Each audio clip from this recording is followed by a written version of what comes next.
Well, thanks, Helen, and good day, everybody. I'm very happy to be involved in today's presentation.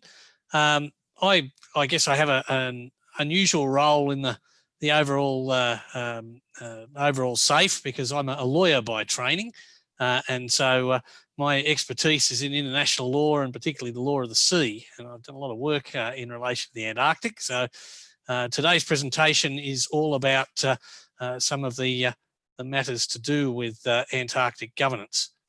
Now I'll just pull up my screen for everyone, and with a bit of luck that should have materialised. Okay, what I'm going to talk about is how cooperation within the Antarctic Treaty System works, and particularly in the context of ocean governance. But I'm happy in the Q&A to deal with any more terrestrial questions that you might have with respect to the Antarctic Treaty System. What I'm going to cover is a little bit in relation to how the system developed, some of its elements, how it deals with ocean matters, and then a conclusion. Now, the system itself comes out of post-Cold War competition between particularly the United States and the then Soviet Union. This was manifesting in all sorts of unpleasant behaviour through the 1950s and onward.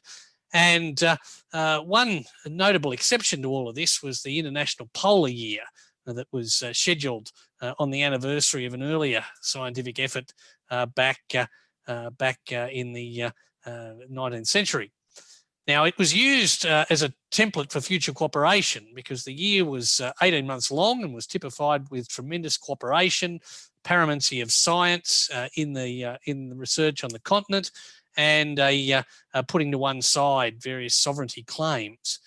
And it was so successful that the states who had led the International Polar Year came together in 1959 and negotiated a treaty regime that was designed to replicate what they had done. The treaty was adopted and used the principles from the International Polar Year. The system that they set up has a number of key elements to it. And I'll deal with these in turn, but in summary, first of all, there are various sovereignty claims in the Antarctic, and the treaty neutralised these to ensure they wouldn't become a matter around which there was some discord. There was a demilitarisation of the continent and the introduction of a widespread observer program to ensure that everybody was behaving and doing the right thing. There was a system of consensus decision-making, so no group of states could get the numbers and decide what they would like to do, but rather everybody had to agree. It was prioritisation of science, recognising that science had brought everybody together on the continent, and therefore it was a useful way of taking things forward. And although not originally, but by the late 1960s and then onwards, environmental protection began to become a greater concern. Now, in terms of sovereignty, the claims to Antarctica are illustrated on the map that is on the screen. And it shows that there are various claims. Australia has a very large claim that's in two parts, separated by a small French claim, a claim by New Zealand, a claim by Norway, a claim by the United Kingdom. And all of those claims are mutually recognised by the other. So the UK recognises Australian sovereignty and vice versa. And the French recognise Australian and New Zealand and Norwegian sovereignty and so forth. The remaining two claimants, Argentina and Chile, don't accept anybody else's claims. They don't accept each other's claims. And so there's an overlap in the peninsula of the various claimants. Another way to look at that's a little clearer on this map, but you can see the different colours indicating the claim by an individual state. As a sidelight, the size of the French claim is very small. It comes out of a diplomatic exchange between Australia and France, arguing over whether something was correctly reported in the Sydney Morning Herald in the 1840s. Turns out it wasn't, but they did correctly report it in the Hobart Mercury, and as a result, the French claim is the size that it is. One of the rare examples that newspapers actually impact on international law. The way the sovereignty claims are dealt with is contained in Article 4 of the treaty. And what this article does is say that anyone can continue to have a claim and nothing that happens on the continent will damage that claim. But nothing anybody does amounts to recognition of the claim either. So if Australia claims the Australian Antarctic Territory, nothing that Australia does will diminish that claim. And similarly, nothing anybody else does amounts to recognition of Australia's claim either. It maintains a status quo. Those with a rather awkward sense of humour refer to this as freezing all the claims. But it's a little more subtle than that, but it does have that effect. And it allows everybody to be able to work together. Article 1 provides for the importance of science and demilitarises the continent. It doesn't ban military activity, but it does say that no military bases or weapons testing or exercises will take place down there, and that if military personnel are used, there has to be prior notification of them in Article 8, as well as only using them for peaceful purposes. So it's why Royal New Zealand Air Force aircraft might fly to Antarctica to help support the American and New Zealand programs. The paramountcy of science and the shelving of the claims means that people can build their bases pretty much where they like and without reference to anybody else's national assertions of sovereignty. So, for example, the bases on the high plateau that China and Russia have built don't amount to recognition of Australian sovereignty by virtue of being there. Now, the other element that was needed to make all this go was the introduction of an observer program and a balancing of jurisdiction.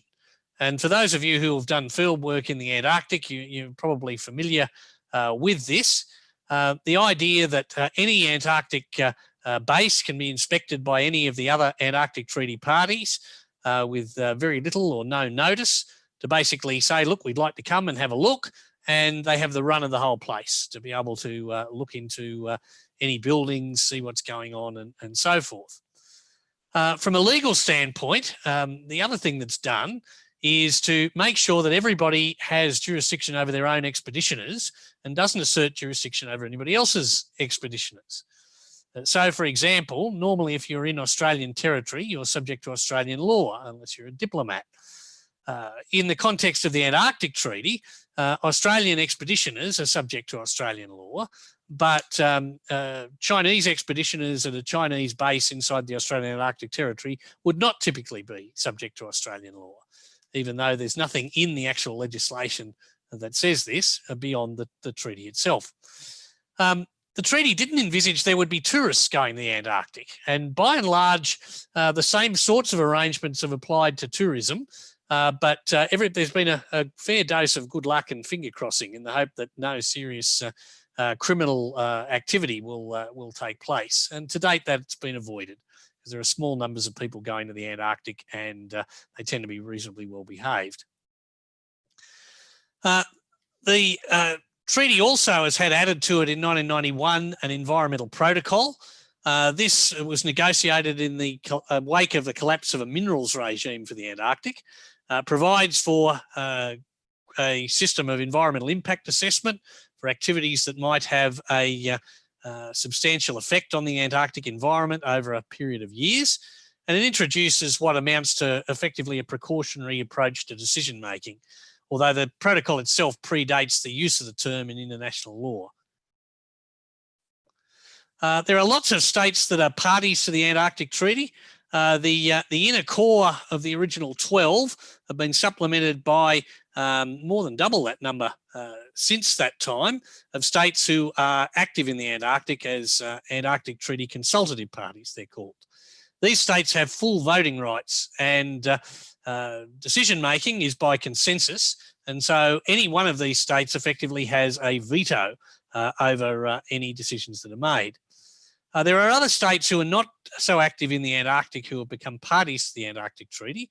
And those states like Canada or Papua New Guinea, don't have the same voting rights in order to qualify, they have to be active in the Antarctic, and then there's a resolution taken by the existing consultative parties to add them in. As I've said, the decision making is by consensus.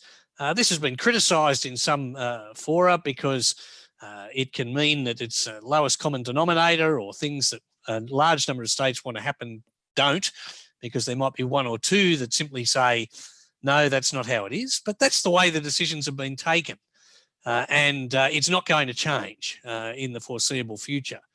So you need to think in terms of wanting to get a resolution up to create a protected area. You'll need all the consultative parties in support of that resolution, or else you can't expect that it's going to be advanced. Now, I did say this would have a little bit of concentration on the ocean, because the ocean regime is a little more complicated, but it's designed to nest in with the Antarctic Treaty itself. The regime for the ocean is largely contained in the Convention for the Conservation of Antarctic Marine Living Resources, or CCAMLR, which was negotiated in the late 1970s and finally opened for signature in Canberra back in 1981. It was established because there was concern that the Southern Ocean might be overfished, and particularly that this overfishing would harm the biomass of krill, which is arguably the largest single organic biomass on the planet of a single species, all doing their thing.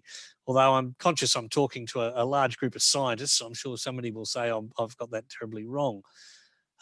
But certainly it's a very concentrated ecosystem. The one relies very heavily on krill, that krill occupy a very central place, and as a result, anything that would harm the krill biomass could potentially have all sorts of other undesirable effects. That's what the little critters look like. They're just very small prawns.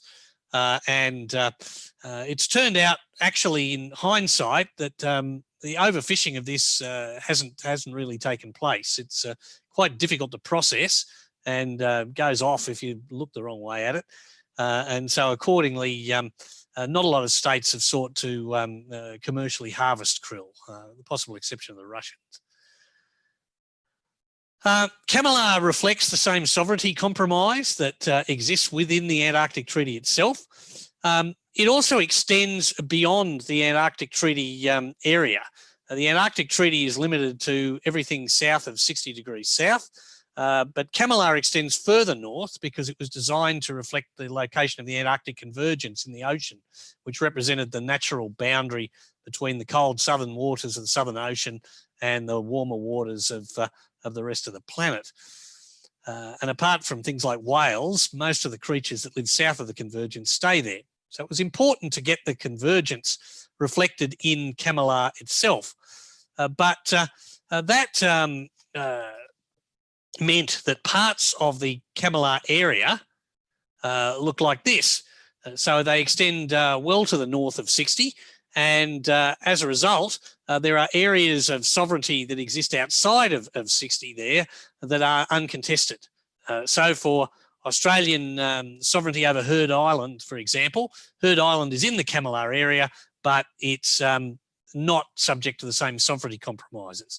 And and CCAMLR recognises that. There's also recognition of ecosystem-based management, although it predates the modern usage of the term of multi-species maritime maximum sustainable yield and the like that are used now.